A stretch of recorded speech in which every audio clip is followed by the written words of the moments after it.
लेकिन आगाज में मैं बात करना चाहूंगा भारत की वो फास्टेस्ट ग्रोइंग इकोनॉमी जिसको कहा जा रहा है, बहुत ज्यादा मुआशी तरक्की जो भारत में हो रही है। शायद वो वजह तो नहीं कि अमेरिकी सदर ने भारत में दौरा करने को तरजीह दी, और जिस तरह से भारत 2013 में सबसे बड़ा असला फरोख्त करने वाला मुल्क बन गया था अमेरिका भारत के अंदर, हत्ता कि इसराइल, फ्रांस और रूस से भी ज्यादा।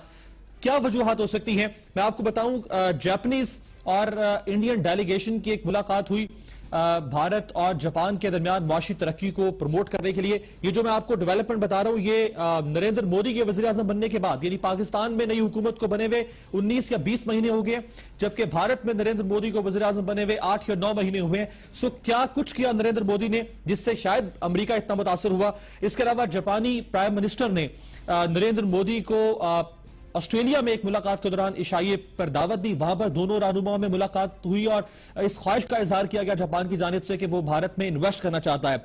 बान की मॉन ने एक कामयाब दौरा किया था इंडिया का, जिसकी तस्वीर आप देख सकते हैं। बान की मॉन बाकायदा तौर पर वहां पे योगा की क्लासेस दे रहे हैं। इसके अलावा भूटान के प्राइम मिनिस्टर ने नरेंद्र मोदी के वज़ीर आज़म बनने के बाद वहां पे दौरा किया और इक्तिसादी मामलात के ऊपर पेशरफ्त हुई। इसके अलावा ईरानियन डेलीगेशन ने भारत का दौरा किया और नरेंद्र मोदी ने, यानी भारत ने चाबहार पोर्ट जो है ईरान की, उस पर तरक्याती काम शुरू करने में दिलचस्पी का इजहार किया।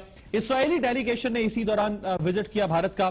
इसके अलावा सिंगापुर का एक वफ्द जो है वो नरेंद्र मोदी से मिला और सिंगापुर ने भारत के अर्बन डेवलपमेंट में कंट्रीब्यूट करने के लिए ख्वाहिश का इजहार किया। Deputy prime minister of Poland, उन्होंने भारत का दौरा किया। मॉरिशस के वाइस प्रीमियर ने भारत का दौरा किया। बांग्लादेश के सदर ने भारत का दौरा किया। रशियन प्रेसिडेंट ने एनुअल समिट में नई दिल्ली में शिरकत की और वहां पर दोनों ममालिक ने कहा कि हम तरक्याती काम करेंगे।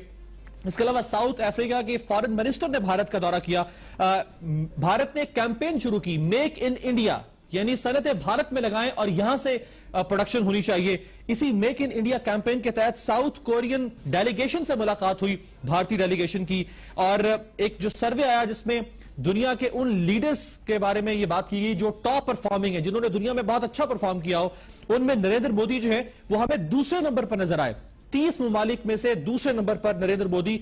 चाइना, इंग्लैंड, इसके अलावा रशिया, अमेरिका, ये सब, जर्मनी, ये सब नरेंद्र मोदी के बाद हमें दिखाई दिए।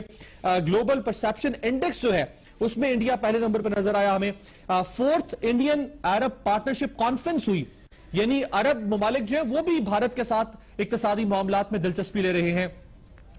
इंडिया ने नेपाल को एक गिफ्ट किया, एडवांस लाइट हेलीकॉप्टर मार्क 3 जो शायद मॉडल है। इसके अलावा नरेंद्र मोदी ने ऑस्ट्रेलिया का विजिट किया, यह भी बड़ा कामयाब विजिट तस्वुर किया गया नरेंद्र मोदी का, और ये पहले सरबराह मुमलिकत है इंडिया के जिन्होंने ऑस्ट्रेलियन पार्लियामेंट में जाके खिताब किया। G20 का भी भारत रुकन है, ब्रिक्स फैमिली का मेंबर है भारत। और एंजेला मर्केल जो है जर्मन चांसलर, उन्होंने 2 बार इस ख्वाहिश का इजहार किया कि नरेंद्र मोदी जर्मनी का दौरा करें।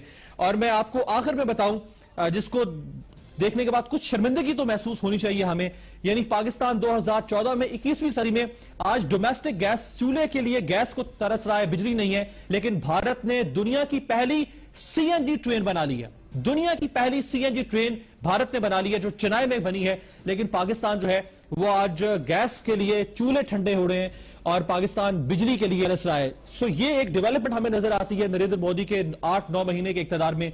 क्या इसने मुतासिर किया अमरीकी सदर को? कुछ और वजूहात हो सकती है, इस पर हम बात कर